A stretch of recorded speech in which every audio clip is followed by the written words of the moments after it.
good morning, good evening, good afternoon, and remember, Context is Everything Media Network. Founder and CEO John Michael is coming to you with another episode of The Ambient Classroom, where I read this textbook cover to cover. Now, in an effort to establish context for what this show is, let me tell you what it is. I'm reading this textbook to build my historical context. I'm going to first start by telling you what happened yesterday, and this will take about 3 minutes. I'm going to read a review, and then after that, I'm going to read the section from the actual textbook that we're at. It's going to last about 20 minutes. If you stick around, this is a good thing for the background. You can be cleaning up, doing some chores, doing some work that doesn't require every facet of your brain for attention. So you can absorb some historical knowledge in the background.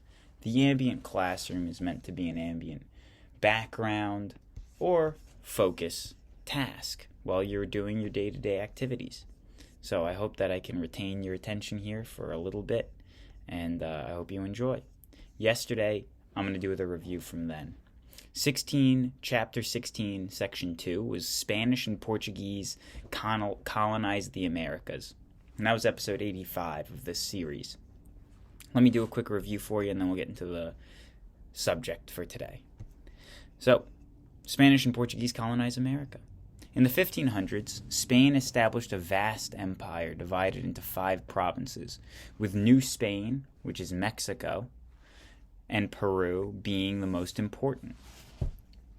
To maintain strict control over the colonies, Spain set up the Council of the Indies to pass laws and appoint viceroys and audiencias to rule in its name. The Catholic Church played a key role in the colonies, working with government to convert Native Americans to Christianity and imposing European culture over their own.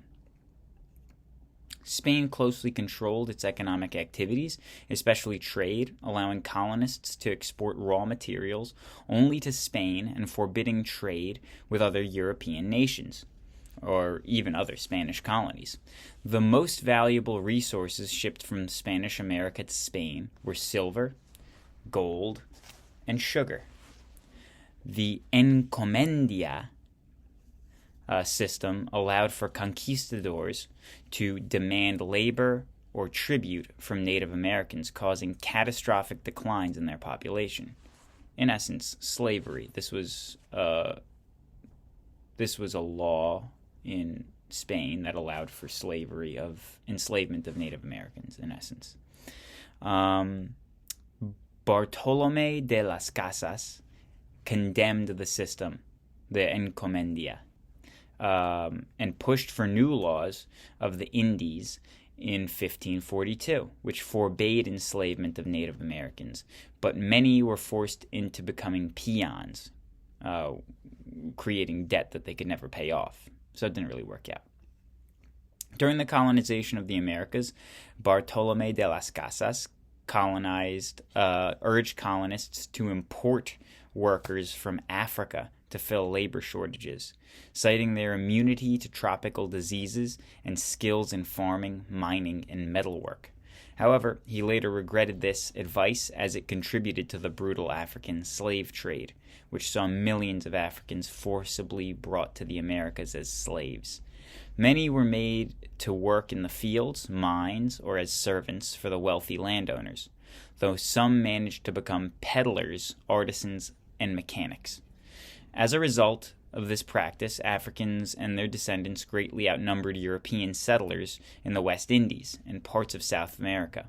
Colonial society was structured with peninsulares, people born in Spain, at the top, followed by Creoles, people who, for the most part, lived on plantations, ranches, and mines.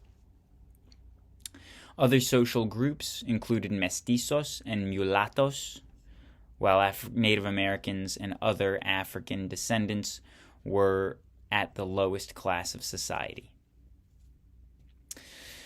Despite this hierarchy, colonial cities were centers of government, commerce, culture, and education, with diverse traditions blending together to create new American culture. And we're almost done here with the review, and then we're going to get into the reading. In 1494, Portugal claimed Brazil under the Treaty of Tordesillas and issued land grants to nobles who developed it and shared profits with the crown. Brazil lacked instant wealth from silver and gold. So settlers clung to the coasts, exporting Brazil wood, later turning to plantation agriculture and cattle raising.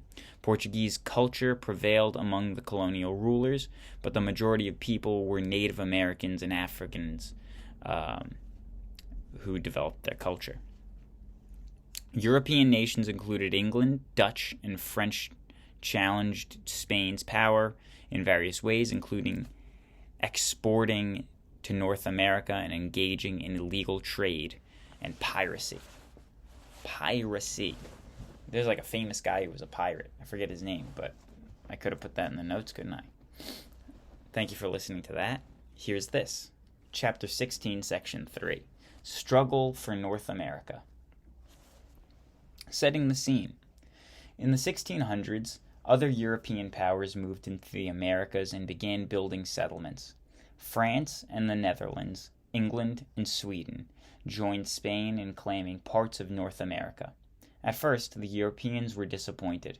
North America did not yield vast treasures or offer water passage to Asia, as they had hoped. Before long, though, the English and French were turning large profits by growing tobacco in Virginia, fishing off the North Atlantic coast, and trading fur from New England to Canada.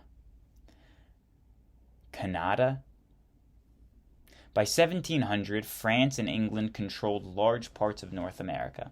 As their colonies grew, they developed their own governments, different from each other and from that of Spanish America. Building New France.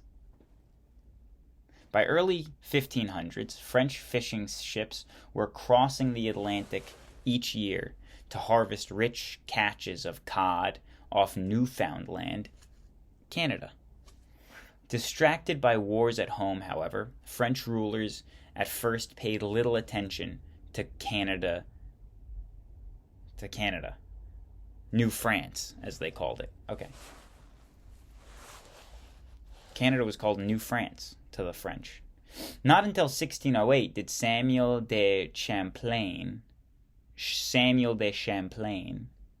build the first permanent French settlement in Quebec. Jesuits and missionaries hoped to spread Christianity to Native Americans. They advanced into the wilderness trying to convert Native Americans they met. Slow growth, subheading under Building New France. Helped by Native American allies, French explorers, fur traders traveled inland, claiming vast territory. Soon, France's American Empire reached from Quebec to the Great Lakes and down to Mississippi to Louisiana and the Gulf of Mexico. That's sizable. The population of New France grew slowly. Wealthy landlords owned huge tracts or areas of land along the St. Lawrence River. They sought settlers to farm the land, but harsh Canadian climate attracted few French peasants.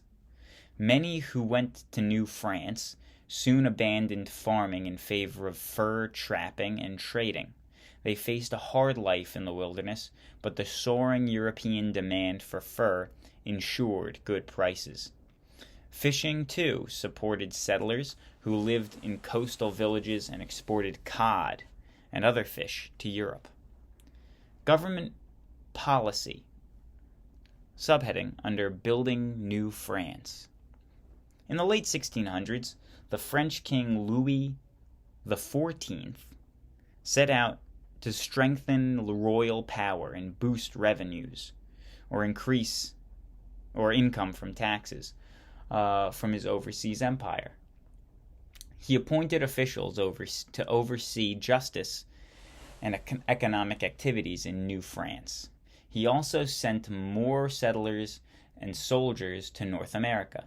The Catholic Louis, however, prohibited peasants. Wait, let me say that again. The Catholic Louis, and I think they mean Louis XIV, however, prohibited Protestants from settling in New France. By the early 1700s, French forts, missions, and trading posts stretched from Quebec to Louisiana. A lot of land, wow. I guess that makes sense, because Louisiana has like a French culture in it, the French Quarter in New Orleans, right? By the early 1700s, French forts, missions, and trading posts stretched from Quebec to Louisiana. Yet the population of New France remained small compared to that of the 13 English colonies expanding along the Atlantic coast.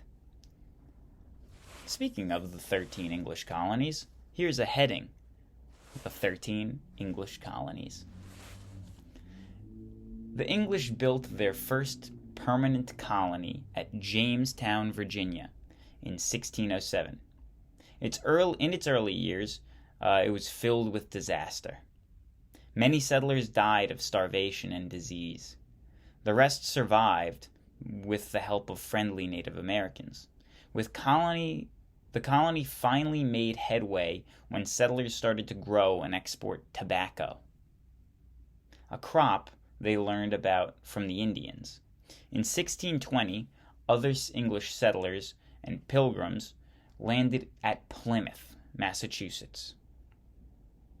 Other English settlers, the Pilgrims, landed at Plymouth, Massachusetts. They were seeking religious freedom rather than commercial profit. Before coming ashore, they signed the Mayflower Compact, in which they set out guidelines for governing their North American colony. A compact is an agreement among people. Never heard of it. Today, we see this document as an important early step towards self-government. It reads, "We whose names are underwritten have undertaken for the glory of God the advancement of the Christian faith, a voyage to plant a colony in the Americas. Do enact, constitute, and frame such just and equal laws as shall be thought most fitting and convenient for the general good of the colony." The Mayflower Compact. Many Pilgrims died in the early years of the Plymouth colony. Local Indians, however, taught them to grow corn and helped them survive the new land. Soon, a new wave of Puritan immigrants arrived to establish the Massachusetts Bay Colony. Growth, subheading under the 13 English colonies. And thank you for listening. If you're still listening thus far, I would encourage you to please subscribe and give a like and even leave a comment of a quarter coin as to help the algorithm. Thank you. Growth, subheading under the 13 English colonies. In the 1600s and 1700s, the English established 13 colonies. Some, like Virginia and New York, were commercial ventures organized for profit. Others, like Massachusetts, Pennsylvania, and Maryland, were set up as havens for persecuted religious groups. I didn't know that. Geographic conditions helped shape different ways of life in New England, middle and southern colonies. In New England, many settlers were farmers who transferred to North America the village life they had enjoyed in England. So they transplanted their village life from England to North America. In parts of the South, there emerged a plantation economy based on tobacco, rice, and other crops. Like New Spain, the English colonies needed workers to clear land and raise crops. A growing number of Africans were brought to the colonies and sold as slaves. In several mainland colonies, enslaved Africans and their descendants outnumbered people of European descent. Interesting. I didn't quite realize, and I'm not sure if this is even accurate, but did they call Mexico New Spain? Did they call parts of Canada New France? Because we certainly still call the northeasternmost part of the United States New England. I find that interesting. Let's carry on. Government under the 13 English colonies. Like the rulers of Spain and France, English monarchs asserted control over the American colonies. They appointed royal governors to oversee colonial affairs and had parliaments pass laws to regulate colonial trade. Yet compared with settlers of Spanish and French colonies, English colonists enjoyed a large degree of self-government. Each colony had its own representative assembly, elected by propertied men that had property. The assemblies advised a royal governor and made decisions on local issues. The tradition of consulting representative assemblies grew out of English experience. Beginning in the 1200s, Parliament had played an increasingly important role in English affairs. Well, that's the time of the Magna Carta, isn't it? 1215. Magna Carta, 1215. All men are afforded due process of law. I believe that's the heart of it. Slowly, too, English citizens had gained certain legal and political rights. England's American colonists expected to enjoy the same rights. When colonists later protested British policies in North America, they viewed themselves as free-born Englishmen who were defending their traditional rights. Competing for power. New heading. Competing for power. By the 1600s, Spain, France, and England, and the Netherlands were competing for colonies and trade around the world. All four of these nations had colonies in North America, where they often fought over territory. After several naval wars with the Netherlands, the English seized the Dutch colony of New Netherland in 1664 and renamed it New York. New Netherland? I'd never heard of that either. English settlers in Georgia clashed with the Spanish in nearby Florida. Competition was also fierce in the Caribbean region. Dutch planters developed sugar production in the Caribbean into the big business. The French acquired Haiti, the richest of the sugar colonies, as well as Guadeloupe and Martinique. The English took Barbados and Jamaica. By the 1700s, the French and English Caribbean islands, worked by enslaved Africans, had surpassed the whole of North America in exports in Europe. So sugarcane grows tall. The way that sugarcane is taken down, the way that sugarcane is harvested is with a scythe, and it's swung like so. The theory is the reason why Caribbean nations are so good at baseball, especially Dominican Republic, which is on the island that is the most bountiful in that product, as they just said here. Dominican Republic dominates baseball because for generations the swinging motion is ingrained in their society. And this may sound like a bit of a, I don't know, you might take offense to this statement, but watch English people shoot a basketball and tell me that cultural knowledge isn't important to sport athletic ability, because English people can't shoot a basketball for their lives unless they're trained in it. Just like we, generally, as Americans, aren't very good at kicking a soccer ball. But we're getting better. And I'm sure the English are getting better at shooting a basketball. But this is all beside the point. British and French rivalry under competing for power. During the 1700s, Britain and France emerged as bitter rivals for power around the globe. They clashed in Europe, North America, Africa, and Asia. In North America, the French and Indian War raged from 1754 to 1763. The worldwide struggle known as the 7 Years' War raged from 1750. A worldwide struggle known as the 7 Years' War erupted in Europe in 1756 and spread to India and Africa. Although France held more territory in North America, the British colonies had more people. Trappers, traders, and farmers from English colonies were pushed west into the Ohio Valley, and the region claimed by the French. The French, who had forged alliances with the local Indians, fought to oust the intruders. During the war, British soldiers and colonial troops launched a series of campaigns against the French in Canada and in the Ohio frontier. At first, France won several victories. Then, in 1759, the tide turned in the British favor.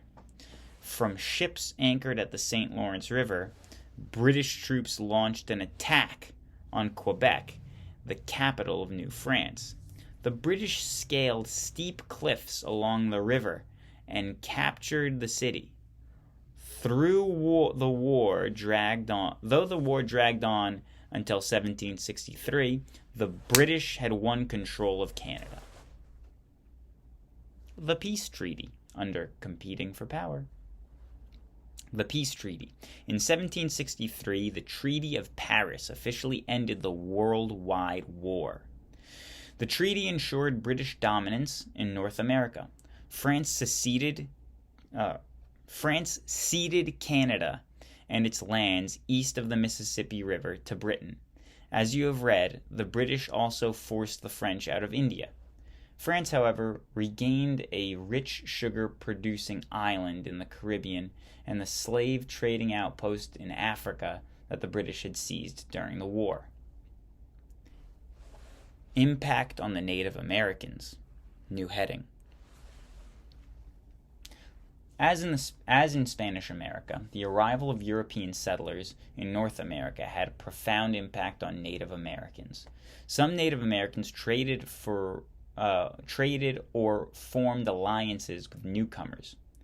On the Great Plains, as we will see, the arrival of the horse transformed the lifestyle of the buffalo hunting Indians. War and disease. Frequently, however, clashes erupted. As settlers claimed more land, Native Americans resisted their advance. Bitter fighting resulted. In the end, superior weapons helped the English to victory. Year by year, the flood of new settlers pushed the frontier and the Indians slowly westward. As elsewhere, the Native American population of North America plummeted. Disease weakened or killed large numbers. For example, in 1608, an estimated 30,000 Algonquins lived in Virginia. By 1670, a mere 62 years later, there were only 2,000 Algonquins remaining. I'm not sure the percentage decrease, but that is substantial. And this is the final subheading of the section. If you've made it this far, please, I encourage you to subscribe and like and leave a coin in the comments to help the algorithm. If you enjoy this content, I would hope to see you again. Native American legacy. While encounters with Europeans often brought disaster to Native American societies, the Indian way of life helped shape the emergence of new cultures North America. Settlers adopted Native American technologies. From Indians, they learned to grow corn, beans, squash, and tomatoes, and to hunt and trap forest animals. Today's Thanksgiving menu of turkey and pumpkin pie reflect Indian foods. Pumpkin pie is delicious. Trails blazed by Indians became highways for settlers moving west. Across the continent, rivers like the Mississippi, lakes like the Okeechobee, and mountains like the Appalachians bear Indian names. Some Europeans came to respect Native American medical knowledge. Today, many people are taking a new look at Indian religious traditions that stress respect for the natural environment. I hope you have a good day. Thank you for listening. God bless. Bye-bye. I hope all is well with you. And another positive affirmation while I look for the cursor on this dual screen display. Oh, that's right. Goodbye. I said, have a good day.